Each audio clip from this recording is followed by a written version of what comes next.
Welcome to the world of commodities. So before I start, see, I'm being very frank with you. I have got maximum of 15 plus 5, 20 minutes. In this 20 minutes, if I can make you understand commodities, it will be really wonderful. Okay? So, well, to start with, is there life without commodities? Is there life without commodities? I hear only one no. No, yes. Even the air what we breathe is measured in terms of carbon credit and it is traded was. As simple as that. You forget about rice, oil, copper, zinc, nickel, lead, gold, silver, crude oil, natural gas, all are commodities. That means there is no life without commodities. Absolutely. I think that is one of the costliest commodities. Okay, well, let me do some justice. Well, MCX, Multi-Commodity Exchange, is the #1 commodity exchange of India, having 96.46% market share. I have spent almost 19 years in this organization, okay, and I can say that we were the pillars of this wonderful commodity exchange. So what happens on a commodity exchange, right? You have a buyer, you have a seller, okay? A seller quotes the price, the buyer quotes the price. An exchange basically gets both of these buyers and the sellers together. Okay? So MCX basically trades on the futures contracts, right? You have a spot market and you have a futures market now. So spot markets, whatever prices you see, we add a component of something called as COC, cost of carry. So ultimately how will I derive at the future price? Your spot price plus your cost of carry. That is cost of carrying that commodity till the expiry of that particular contract, and you can, if you want, you could take delivery of that particular contract. So what is the futures price now? Your spot price of that particular commodity plus the cost of carry basically gives you the future price. So on MCX, we have contracts, we have future contracts on these commodities. The contract period may be a month, the contract could be bi-monthly, the contract could be of 6 months, or there are some contracts say in exchanges like LME, wherein you have very long period of contracts. Okay. Now, what is the basic function of a commodity exchange? The first basic function of a commodity exchange is something called as price discovery. So what is this price discovery? Let us take one more very, very simple example. So we have, say, Times of India, and we have one more, Hindu as two newspapers, and if they are doing a exit poll after the elections, we do exit polls, right? So let us take, for example, Hindu basically has a total, size of sample. The sample size what Hindu takes would be around 10,000 people. They'll go and interview 10,000 people whom we have voted, and Times of India basically interviews 12,000 people in the exit poll. Now you tell me, which of these results would be more accurate? Is it Hindu or Times of India? Why? Yes, according to statistics, as your sample size increases, the accuracy of the result also increases. All of you agree with me? So now you tell me, if 1,000 people sitting anywhere in India trying to, discover the prices of copper, would that be better? Or 10,000 people, he might be a trader, he might be a manufacturer, he might be a processor, he might be an exporter, he might be an importer. If all these people try and, discover the price of copper, don't you think that is better? And that is exactly what we do. Under your Make in India, this flagship, whatever Modi ji is introduced, so what we have done is, even though the base metals, so we have base metals like copper, zinc, nickel, lead, aluminium, all these base metals have been made sure that they are deliverable. So it is not only speculation what basically happens on a commodity exchange, but except for crude oil and natural gas, all the other commodities are deliverable on MCX. We can even deliver 1 gram of gold to your house. And Chennai is being very, very lucky because it is the hub of the manufacturing industries, and for commodities like lead, Chennai is the primary delivery center. And for all the other base metals, and we have a entire warehouse set up in Poneri, Poneri Taluka, which is in the outskirts of Chennai, and we are doing a wonderful job on that. Okay? So on a commodity exchange, basically the futures contracts are traded, and let us try and understand what are the different futures contracts we have in the base metal arena. Well, this is a regulatory overview, whatever you see. We are basically, the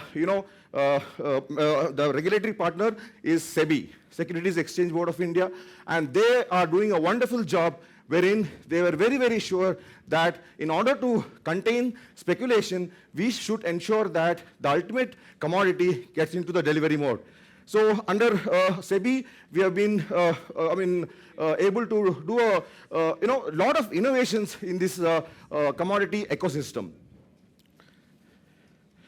Okay, now coming to base metals, of course, we call it as a non-ferrous complex, which includes copper, aluminium, lead, nickel, and zinc. Of course, all of you understand that they've got extensive industrial usages, and the best part about the price discovery is that even though most of the base metals, they are region-specific. They're produced in different regions. For example, I think except for aluminium, all the other base metals we import, because India is self-sufficient, and India has got a lot of bauxite mines, and aluminium, we are quite specific with that. And the price discovery, whatever happens, it is global. So all the, if you look at globally, there is one exchange called as London Metal Exchange, of course in London, wherein the prices of all these base metals get discovered, and the entire globe follows it. So as a Make in India thing, what we did was that, let us try and discover the prices ourselves. So we take the reference price from LME, and we ensure that whatever the local taxes, everything is added up, and we will try and give you the Indian price. Indian price for these commodities. Even now, if you look at commodities like gold and silver, we have already made a benchmark. Okay? So that is a wonderful thing about it. Now, what are the different factors which influence the market? See, now if you look at your stock markets, the kind of price changes or whatever happens, it is all based on how India is.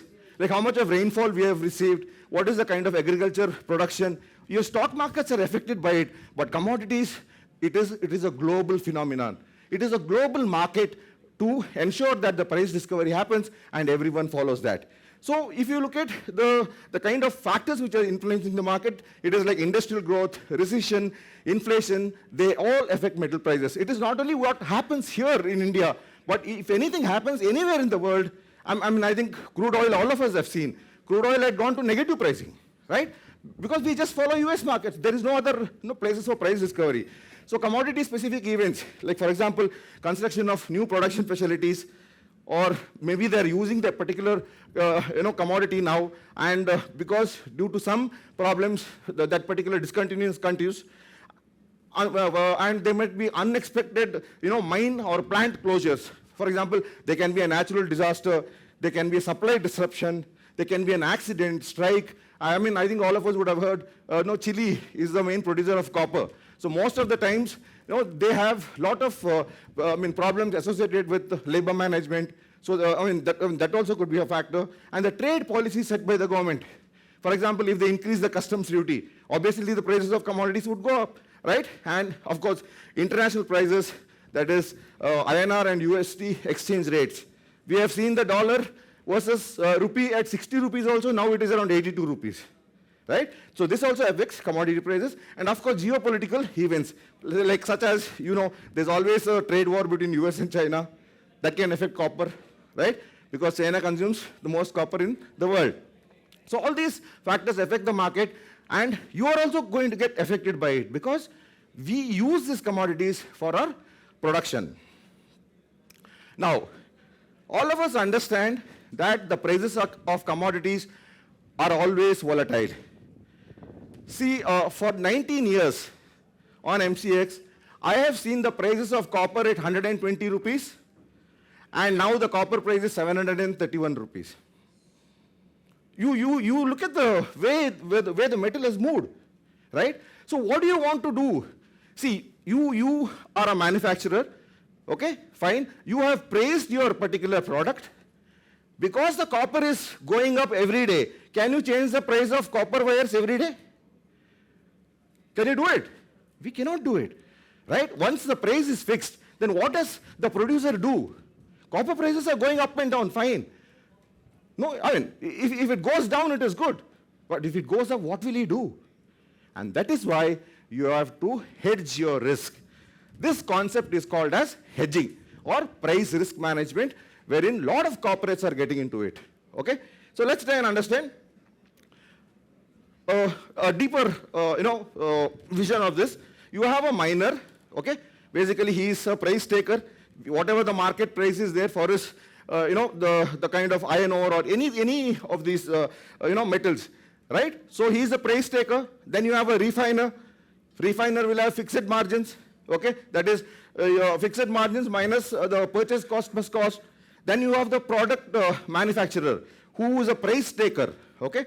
And again you have a recycler, who is the price taker. If all these people, if all these entities which are involved in the value chain, if they have to basically hedge their risk, they have to come to a commodity exchange like MCX, okay? That is because it is an efficient price discovery mechanism, a platform for hedging, and scope for delivery. And if you think that you can't do a financial hedging, you can also think that the metal prices have come down. You know, I can't again sell it back. I mean, let me hold it for some time. You can take the delivery of that particular metal. Okay? Now, if you just see this slide, you'll really get shocked. Look at how aluminum is behaved. Right? We have taken the data for the last 7 years. And even this year, if you look at, the kind of volatility was 28.15% in aluminum, which is the highest ever. That means to say that if you are running an aluminum firm, okay, making aluminum windows or frames or whatever it is, whatever SMEs do, if your total turnover of the company is 100 crores, you are putting almost 28.15 crores as a risk factor there. Will you have a profit of 28% in any business that way? That means you are risking your profits against the prices of metals moving up and down. Am I right? Okay. Let us look at copper. Copper in 22-23 till now has shown a volatility of 21.21%. 21.21%. Okay. So that means to say that now who is going to take this risk? So all of you are going through this risk. Have you thought of trying to mitigate this risk? So on MCX, we give you a helping hand where you can think and try and improve on your profitability by coming to a commodity exchange and hedging. So all of you agree there is a risk for all of you? Yes? Now, how do you, there are two things what you can do. One is do nothing. You say that, okay, this year I'm making a loss. It's okay, next year I'll wait. Next year profit margins will improve. Okay? Or your risk could be symmetrical. Fine. What we lose today? Okay, we have lost today. We'll make it up next. That means you're trying to drive a car in the night and your headlights are off. You never know what happens. Right? So, one way of rationally thinking is trying to manage the risk by coming into a commodity exchange. Okay, so these are all the participators. I have told you, importers, exporters, all of them have a risk. So importers, what risk they have? If the prices fall, when the goods are in the transit, right? What do the exporters, what risk they have? That is, if the prices of the raw material increases, what do they do? Processors, everyone has got a risk. Now, all of you agree that there is a risk. You have to come to a commodity exchange. Let us look at the different base metals contract, the size, how things happen here. Now, these are all the base metals we have: aluminum, copper, zinc, nickel, lead. Okay? The minimum quantity what you can buy for aluminum, copper, zinc, okay, is 5 metric tons. Okay? Copper, it is 2.5 metric tons. That is, buying and selling is 2.5 metric tons. And zinc is 5 metric tons, and nickel is 1.5 metric tons. So you might be asking me why all these, like, why copper is like 2.5 metric, because of the copper is basically imported and it comes in a package of 2.5 metric tons. That is the reason. Okay, so the pricing is for aluminium it is Raipur X warehouse, and for copper, zinc, and nickel it is X warehouse Thane, and for so lead it is warehouse Chennai. Okay, so if you look at aluminium, it could be ingot, sauce, and T-bars. Copper is cathode, zinc is ingot, nickel is cathode, and lead is ingot. So these are the basic contract specifications, especially for SME.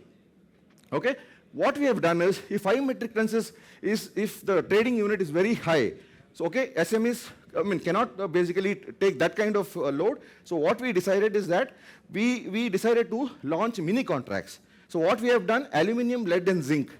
We have thought about reducing that, and we have done it, and we have got wonderful results, wherein 1 metric ton is the contract size. So any SMEs who are using 1 metric ton also could take the delivery of that particular metal, and you can do your fabrication yourself.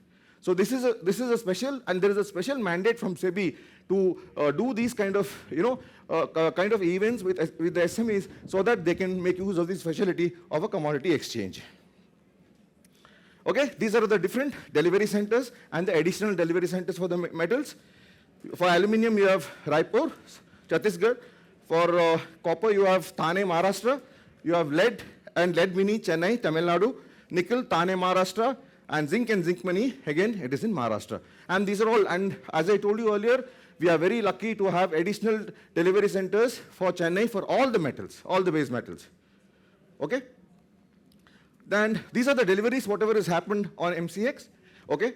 So if you look at the total, totally it was 2,83,325 metric tons of metals have been delivered through MCX.